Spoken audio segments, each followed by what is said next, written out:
Diceritakan bahwa tragedi ini benar-benar terjadi kepada seorang siswa laki-laki yang baru pulang dari sekolahnya. Pada saat itu, matahari sudah tenggelam. Ia berjalan melintasi sebuah sekolah khusus laki-laki, dan di saat dia melihat ke salah satu jendela yang ada di gedung itu, dia melihat ada seorang gadis yang cantik yang lagi bersandar ke jendelanya. Dengan melihat gadis cantik itu, lelaki itu tuh gak bisa mengalihkan pandangannya dan dia tuh berhenti. Dan si gadisnya menyadari bahwa ada orang yang melihatin dia, berbalik menoleh ke arah laki itu dan tersenyum ke laki-laki itu. Laki-lakinya tuh kayak merasa seneng karena aku dinotis sama cewek cantik gitu.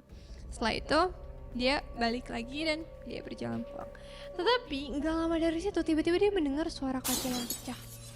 Dan pas dia nengok, dia melihat bahwa gadis yang cantik itu loncat keluar dari kacanya. Dan dia membawa apa? Dia membawa gergaji yang besar. Dan pas dia lihat, ternyata perempuan itu tidak memiliki bagian bawah. Jadi kayak pinggangnya kepotong. Dan dia segera langsung berlari ketakutan, tetapi perempuan itu telah mengejar dia dan dia tidak bisa apa-apa.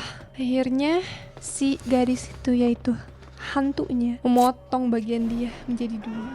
Dan itu adalah suatu kisah dari hantu yang bernama Teke-Teke.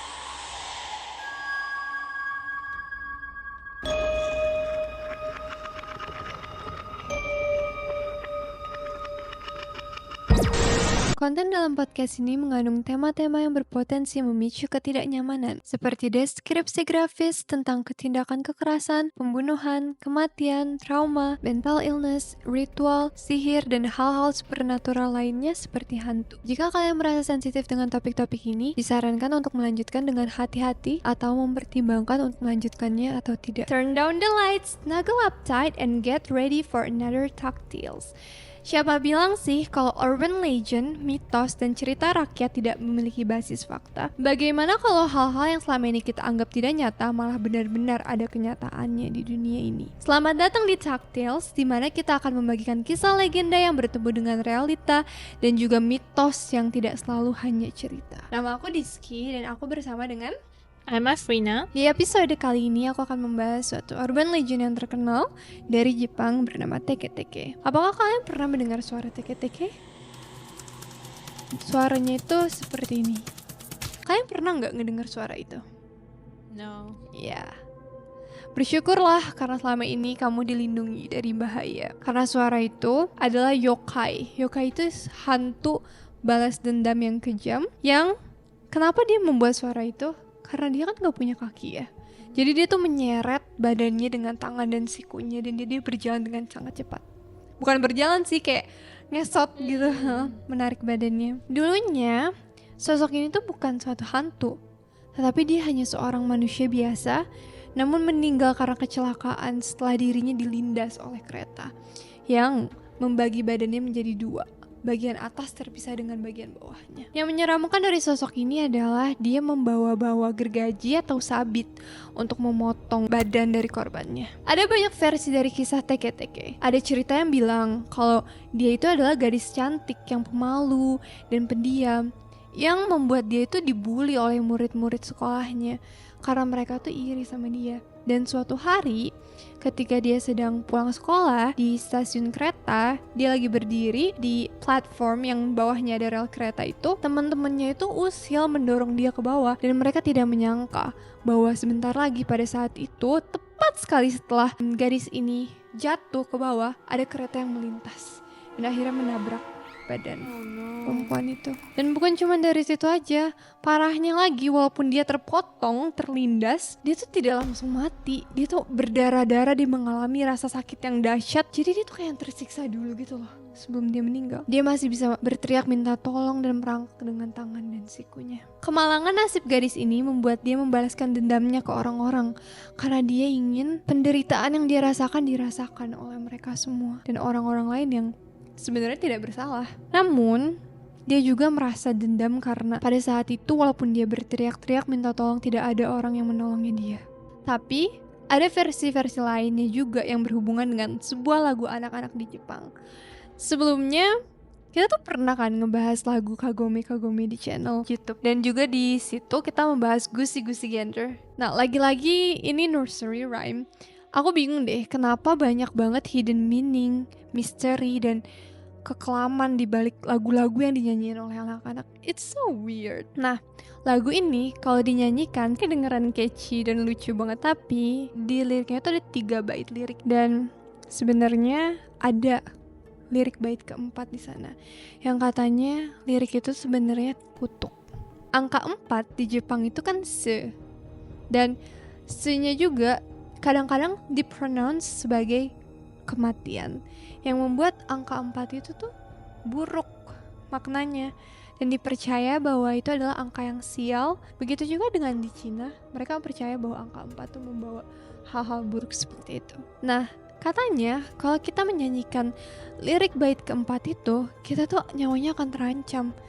Teke-teke akan datang untuk mencari orang yang menyanyikan bait lagu terakhir itu.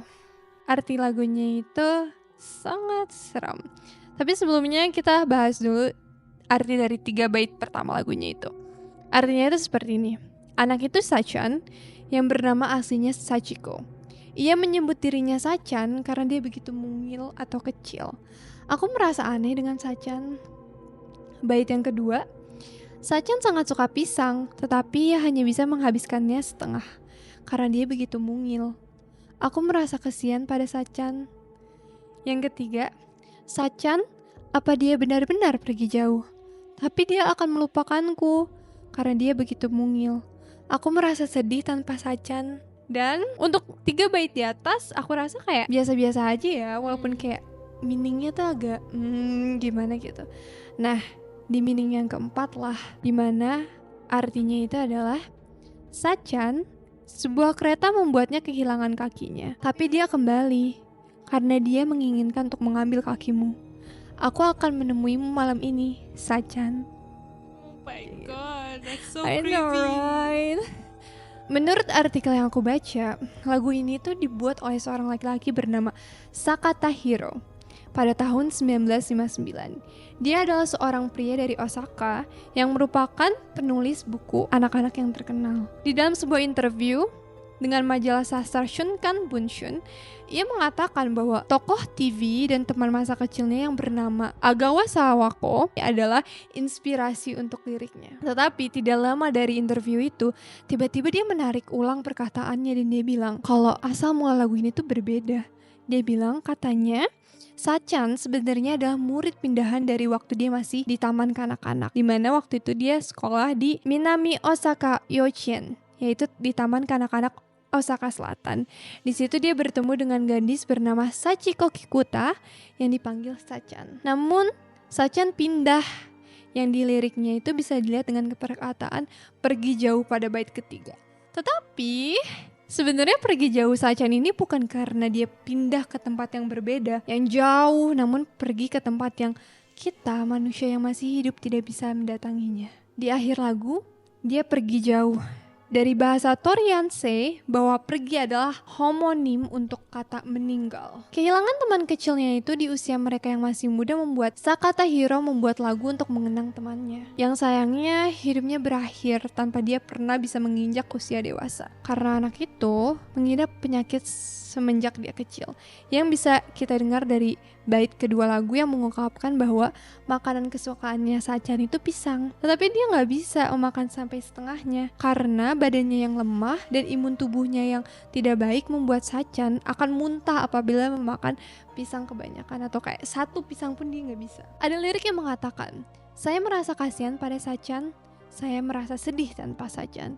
Ini mengungkapkan perasaan dia yang hampa karena kehilangan Sachan. Nah, oleh karena itu Sakata membuat lirik lagu seperti itu untuk mengenang Sachan, which is fine-fine aja. Tapi entah siapa yang menambahkan bait 4 itu yang membuat legenda mengatakan bahwa Teke-Teke adalah reinkarnasi Sachan yang telah meninggal. Menurut Megumi Onaka, yang merupakan saudara sepupu Sachiko sendiri, Sakata itu menyukai Sachiko atau Sachan, dan she is his first love. Tapi mereka tidak pernah menjalin hubungan dan itu tidak pernah terwujud karena kan Sachan meninggal. Tapi kalau misalnya kisah ini tuh benar-benar asli, dan kenapa kok bisa seorang anak gadis polos berubah menjadi sosok menakutkan seperti Teke-Teke? Ada teori bahwa nama-nama anak biasanya ditulis menggunakan sistem hiragana yang bulat dan ramah. Tetapi dalam Sachan anehnya tuh ditulis dengan karakter hiragana yang tajam dan agresif. Yang kalau dilihat seperti coretan atau bekas cakaran dari makhluk yang mencoba meniru tulisan manusia. Which is another theory that said that Sachan itu sebenarnya bukan manusia. Lah, seperti banyak cerita urban legend, ada begitu banyak versinya. Sehingga kita tuh sulit untuk mengetahui mana yang asli dan mana yang ditambah-tambahin atau yang palsu. Setiap daerah memiliki versi teke-teke sendiri, dan detailnya juga berbeda. Dalam beberapa versi, korban teke-teke sendiri bisa menjadi teke-teke. Ada versi lainnya, yaitu pada tahun setelah Perang Dunia II, ada seorang pekerja kantoran di Muroran, Hokkaido. Dia itu diserang dan diperkosa oleh personel militer dari Amerika. Malam itu, dia melompat diri dari jembatan ke rel kereta dan tertabrak kereta yang melaju dengan kencang. Benturannya begitu kuat hingga tubuhnya terbelah menjadi dua. Pada saat itu kan lagi winter, lagi musim salju. Dinginnya malam di Hokkaido menyebabkan pembuluh darahnya tuh menyempit dan mencegahnya mengeluarkan darah dengan cepat, sehingga dia survive. Sebaliknya, dia bisa menggeliat, meronta-ronta, dan mencari pertolongan selama beberapa menit. Tapi kamu bisa bayangin gak sih berapa sakitnya? Dan yang paling parahnya lagi, dia dilihat oleh seorang petugas. Alih-alih mencoba untuk menolongnya, petugas stasiunnya itu malah menutupi terpal plastiknya karena dia gak mau ngeliat. What? Akhirnya jahat banget. Akhirnya dia meninggal perlahan-lahan dan sangat menyakitkan. Disitulah dendam teke-teke muncul, dan dia akan mencari mangsanya di malam hari dan mencoba untuk membalaskan dendam dan membuat orang-orang merasakan apa yang dia rasakan. Katanya, jika kalian mengetahui cerita teke-teke ini, kalian akan didatangi olehnya. Baik dia muncul secara langsung di hadapan kalian dalam jarak 3 hari. Oh my god. Dan biasanya dia akan bertanya dulu ke kamu, di mana kakinya. Nah, di sini nih, aku harus kasih tahu ke kalian karena aku juga di sini merasa bersalah ya, karena aku udah nginformasiin ceritanya dia. Jadi kalian ingat, kalian harus menjawab kalau kakinya itu ada di jalur Meishin, yang merupakan jalur kereta tempat teke-teke ini meninggal. Jika tidak menjawab seperti itu, teke-teke akan menebas kaki kalian dan mengambil kaki kalian. Tapi kan kita ada di luar Jepang ya, so I think it's fine. I think we'll be Tapi fine. that's not the end. Ternyata dia udah canggih cuy. Kita belum aman walaupun kita ada di luar Jepang, karena dia bisa mendatangi kita melewati mimpi, dan dia juga bisa menelpon kita. Jadi kalau misalnya kalian ngedapetin telepon dari nomor misterius, dia akan menanyakan suatu teka-teki. Biasanya di mimpi dan di telepon itu dia akan menanyakan hal seperti ini. Ingat ya, apakah kamu butuh kaki kamu? Dan Yes. kalian harus menjawab, ya aku butuh kakiku sekarang. Kemudian dia akan bertanya pertanyaan kedua, siapa yang menceritakan kisahku kepadamu? Dan stop, jangan ngomong taktils atau diski. Nanti kita kenapa-napa guys. Jadi don't say our name. Bilangnya adalah Kashimareko. Ka yang artinya topeng, Shi seperti kematian, Ma seperti iblis, Rei seperti hantu, dan Ko seperti kecelakaan. And that's it guys. I hope you guys will survive after hearing this story. I feel like you brought me danger. You brought me a new danger by posting this online. But tapi ceritanya menarik, I like it. Tapi kayak let's see whether we are going to survive. Kita After 3 days. membahayakan diri Iya, buat taktis audience. Kita ngebet our life untuk audience kita nih. Nah, legenda teke-teke ini bisa dibilang sebagai pengingat bagi kita untuk hati-hati dengan keselamatan, khususnya kalau kalian ada di tempat seperti rel kereta api.